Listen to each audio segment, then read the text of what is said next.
Feel better. It does seem like most of the time, if I have money, I give you some of my money, I have less money. But you're arguing that if I understand true sacrifice and I sacrifice myself for something that has meaning. Well, part of it is, human beings discovered time. That's one of the things that makes us very peculiar creatures. To be aware of our own mortality is a consequence of the discovery of time, right? We can see how we extend out into the future. And so that makes us very strange creatures as selfish creatures. Yeah. Because you actually can't be narrowly selfish and survive. And here's the reason. You have to take care of yourself now.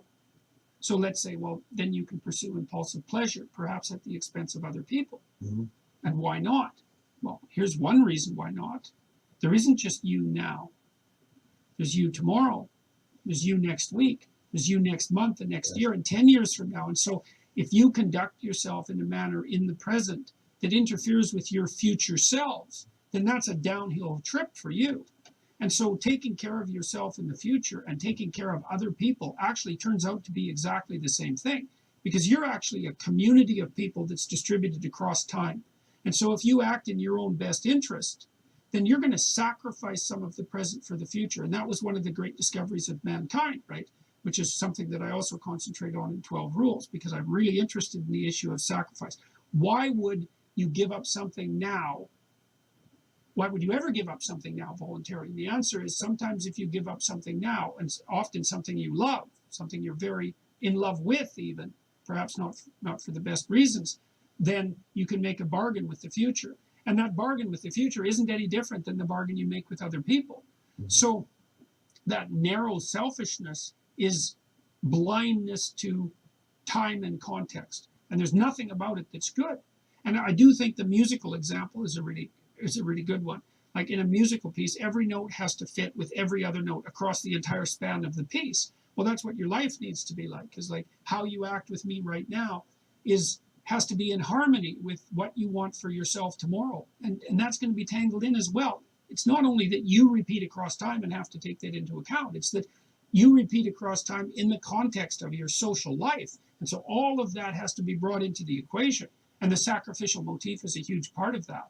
And then that also is something that runs contrary in some sense to empathy, because sometimes you have to beat yourself on the back of the head with a stick to get yourself to move forward properly, even though you know, I should be doing this. I should be doing this. Well, I don't want to. It's hard. It's like no sympathy for that. You have to do it, because otherwise things are going to get worse. I heard you say that you're quoting one of the 10 Commandments, saying you do unto your neighbors as you have them do unto you. And the word nice is not in that commandment. No. Well, nice isn't enough. And this. Is it not enough, or is it not the right thing to expect? Because so many members of my audience beat themselves up in a way they would never hurt other people. Oh, yes, that's right? definitely. And they say they're thinking, but most thinking is self-flagellation. Oh, so yes. part of it is, right, is, take it easy on yourself, be fair. On the other hand, sometimes you tolerate stuff from other people because you teach people how to treat you. And if you don't do that, you get it. Well, getting that balance right is really hard. So in rule 2, I think, is treat yourself as if you're treat yourself like you're someone responsible for helping. And that I was really interested in that issue of people mistreating themselves, so because we are privy to our own weaknesses and faults. We know them better than anyone else knows them. And so it's very easy for us to determine that we're not worthwhile because of all the ways that we don't live up to what we should live up to, and the painful knowledge we have of that, and to not regard ourselves as worthwhile, and to not treat ourselves properly. And that's not good. You have to treat yourself as if you're valuable. And then that is the same attitude that you extend to other people. Well, it's because you are valuable. So, and that it's a necessity to adopt the responsibility that goes along with recognizing that. So even if you're not happy with who you are, and even if you have your reasons, you still deserve presumption of innocence. You still deserve to have a good defense mounted on your own behalf. You still need to treat yourself as if you're someone valuable and someone worthy of love, even though you have all reasons to know why you fall short. Yeah. And that's absolutely crucial. And it is hard for people to learn that. Hard for them to learn not to beat themselves up too much. Why doesn't anyone ever get away with anything? That's one of your lines. Well, I think, imagine you have a plastic ruler, and you pull it back in front of your face and you let go. It's like, you think, well, this is going pretty well so far. Right. Snap.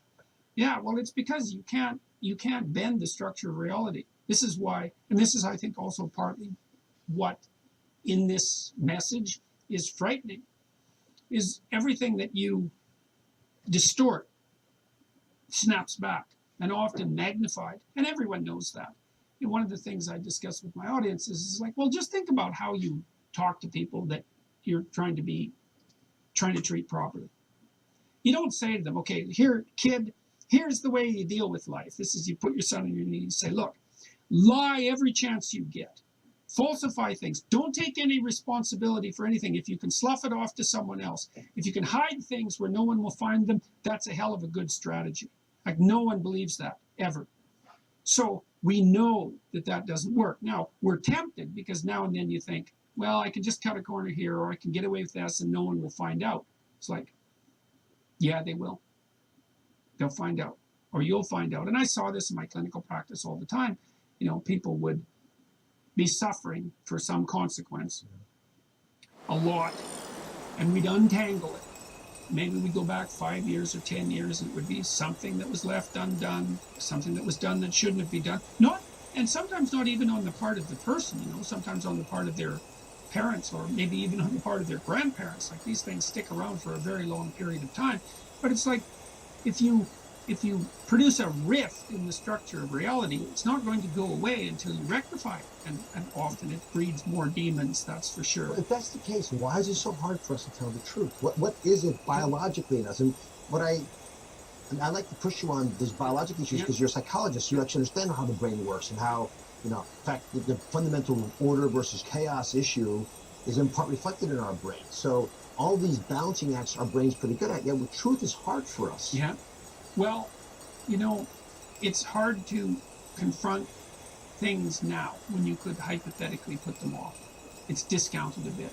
A child who's called onto the carpet for their actions is likely to think, well, if I lie about this, I'm not going to get punished for it now. I can get away with it. And they might not even really believe that, but they don't want to face the consequences of their actions right here and now. Well, we can just put it off a little bit. Well, it'd be nice if you could do that. And so you're tempted to do it. You can shunt it off into the future. That's just future you, You don't want to be that guy. Yeah, but it's better. It's better to have the fight now. It's better to confront it now if you can manage it. You touched earlier on this issue of the evil within us. Yeah. And you use stories a lot. And some of them are stories that all of us are familiar with, Harry Potter being a good one for this example, where there's a little bit of evil in Harry Potter. Yeah, darkness. Darkness, the shadow. Yeah. By Voldemort. Yeah, story. Right.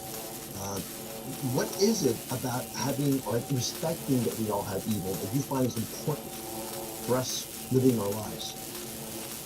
Well, I think the capacity for evil is something that is not easily distinguishable from strength.